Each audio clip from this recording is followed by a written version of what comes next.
goddelose kultuur. Galasiërs 5 vers 19 sê, die praktyke van die vlees is goed bekend, naamlik onsedelikheid, onreinheid, losbandigheid. Die eerste Christene het in 'n goddelose en losbandige kultuur geleef.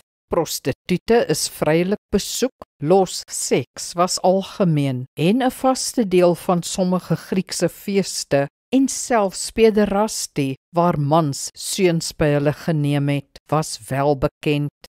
Ook hulle afgodediens wat op vrugbaarheid gerig was, het dikwels rituele seks ingesluit. Die tempel van Diana in Korinthe het byvoorbeeld 1000 prostituie gehad.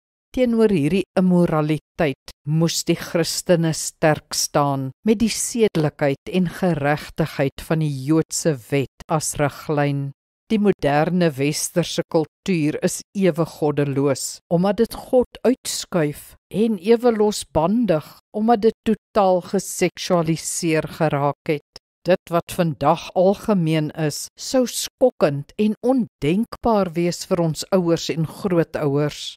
Ons moet dus steeds ons waardes, goddelike waardes, koninkrykswaardes, sterk handhaaf, sonder skroom of skaamte. God se woord is steeds daar vir ons lig en leiding.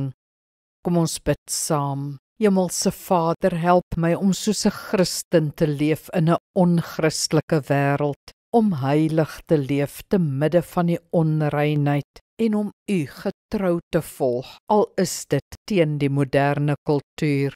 U stel my daartoe in staat. Amen. Die Here seën jou.